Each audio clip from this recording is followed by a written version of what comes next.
Tuesday, July 16, 1985, 7:30 p.m., Kutuzovsky Prospect, Moscow. Oleg Gordievsky stood outside a bread shop holding a Safeway shopping bag. He was wearing a gray cap. He looked like any other Moscow commuter on his way home. He was the most senior KGB officer ever to work for British intelligence. He had been spying for MI6 for 11 years. He had shaped the course of the Cold War from inside the KGB. And now the KGB knew. They had drugged him, interrogated him, and were waiting for the right moment to arrest him. A British diplomat walked past him on the pavement, carrying a green Harrods bag, eating a Mars bar, making direct eye contact. That was the signal. Gordievsky had 4 days to get out of the Soviet Union alive. To understand Oleg Gordievsky, you have to understand the family he was born into. His father, Anton, was a KGB officer. His brother, Vasily, was a KGB deep-cover spy. They lived in an apartment building reserved for the intelligence elite on the outskirts of Moscow. Restricted food rations, privileged schools, exclusive access to Western goods. Anton wore his KGB uniform every day, including weekends. He believed the party was God. But at night, behind closed doors, Oleg's mother, Olga, quietly told her children what she really thought of the Soviet system, and his grandmother secretly practiced her outlawed Christian faith in a back room. From the age of 5, Oleg Gordievsky learned that survival in the Soviet Union meant showing one face to the world and keeping the other one hidden. In 1961, Gordievsky was posted to East Berlin as a young KGB trainee. He arrived just as Soviet forces began building the Berlin Wall. He watched families separated by concrete and barbed wire overnight, parents cut off from children, a city imprisoned. His belief in the Soviet system began to crack. Then in 1968, Soviet tanks rolled into Czechoslovakia to crush the Prague Spring, a liberalization movement, a population that simply wanted to think freely. Gordievsky watched the invasion on television in his Moscow apartment. Something inside him broke completely. He had made his decision. He was going to destroy the system from the inside. Back in Copenhagen in 1973, Gordievsky made a calculated move. He knew his phone was tapped by Danish intelligence. He began speaking openly about his opposition to the Soviet regime over his home telephone. He was issuing an invitation. MI6 accepted it. In October 1974, a British intelligence officer made contact. Gordievsky did not ask for money. He did not ask for asylum. He asked for one thing: the chance to undermine the KGB from within. MI6 gave him the codename Sunbeam. The most important spy Britain had ever recruited had just walked through their door. In 1982, the KGB posted Gordievsky to London. MI6 gave him a new codename, Nocton, and they began playing a long game.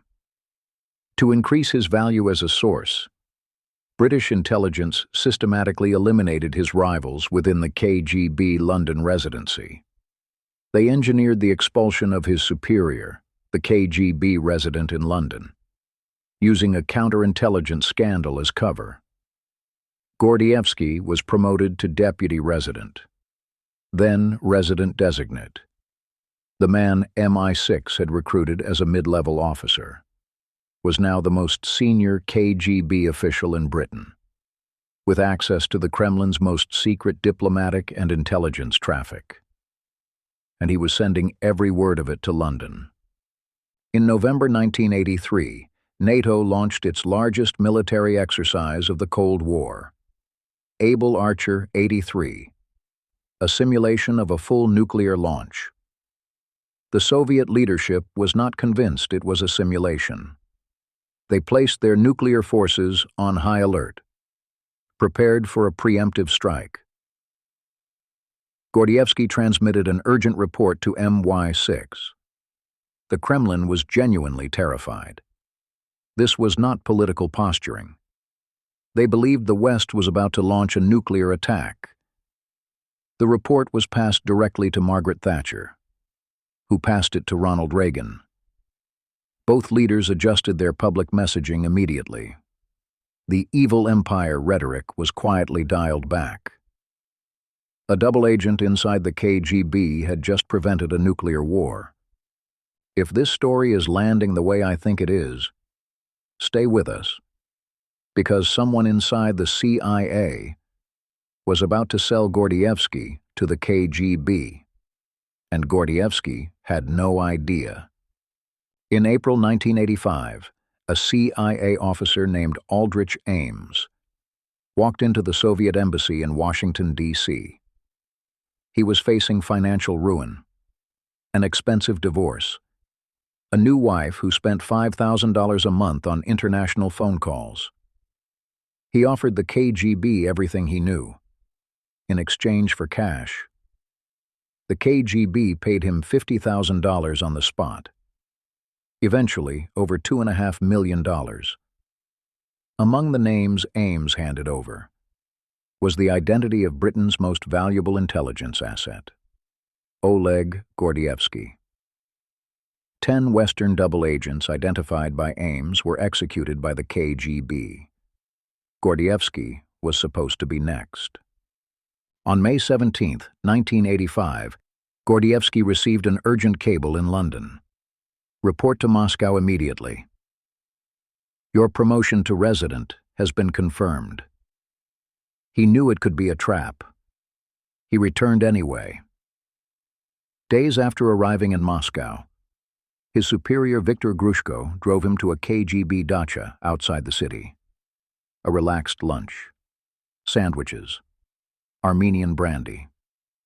The brandy was laced with SP-117, a Soviet truth serum.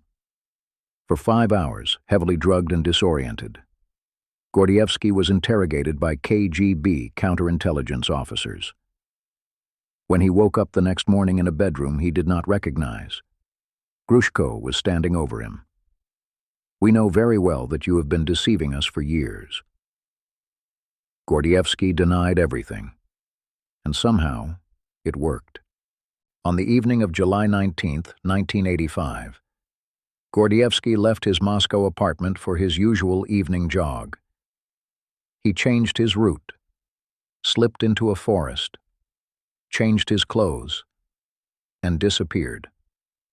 He took a train to Leningrad, then a bus toward the Finnish border, sedatives in his pocket to keep himself calm.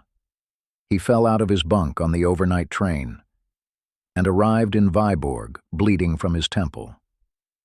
He hid behind a large rock in a mosquito-infested forest, 72 miles from Leningrad, and waited. At 2:45 p.m. on July 20th, 2 British diplomatic cars pulled into the lay-by near his rock. Gordievsky was bundled into the boot of a Ford Sierra, wrapped in an aluminum space blanket to block Soviet infrared detectors. He had made it to the car. He still had to get through the border. At the Soviet border checkpoint, the guards pulled the diplomatic cars over. They brought out sniffer dogs. The dogs began working their way around the vehicles. Gordievsky lay motionless in the boot of the Ford Sierra, wrapped in foil, not breathing. As a sniffer dog approached the boot, the MI6 officer's wife placed their infant daughter on the lid of the trunk and changed her heavily soiled diaper. She dropped it directly in the dog's path. The dog recoiled. The guards waved the cars through. Once across the Finnish border, the car stereo was turned up. John Sibelius, Finlandia. Gordievsky heard the music. He knew he was safe. Gordievsky was safe in Britain. His wife Layla and their 2 daughters were not. They were on holiday in Azerbaijan when he escaped. The KGB subjected Layla to intense interrogations, monitored her every movement. Under state pressure, she divorced him. For 6 years, Margaret Thatcher lobbied personally for the family's release. In 1991, as the Soviet Union was collapsing, Layla and the daughters were finally permitted to leave. The reunion failed. The years of separation, the discovery of his double life, the lies that had defined their marriage. Layla returned to Russia. Their daughters stayed in Britain and chose not to use their father's surname. Aldrich Ames, the CIA officer who had sold Gordievsky to the KGB, was arrested in 1994. He had bought a $500,000 house in Arlington, Virginia, a silver Jaguar, cosmetic dentistry, tailor-made suits. He was sentenced to life in prison without parole. Gordievsky spent the next 40 years in a safe house in Surrey, alone. In 2007, Queen Elizabeth appointed Gordievsky a companion of the Order of St. Michael and St. George, a rare honor for a non-British citizen. In 2025, at the age of 86, he died of natural causes at his home in Surrey. The full scope of what he had done took decades to become clear. He had warned the West about Soviet nuclear paranoia during Able Archer 83. He had shaped Thatcher's assessment of Gorbachev, the assessment that convinced Reagan the Cold War could end without a nuclear exchange. He had exposed the KGB's global intelligence networks.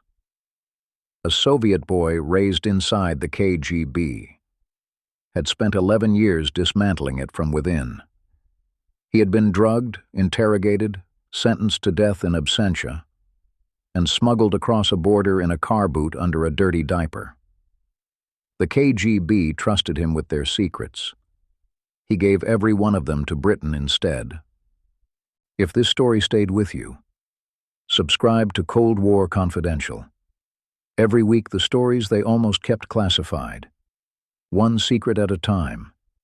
Leave a like if this earned it. These stories deserve to be remembered.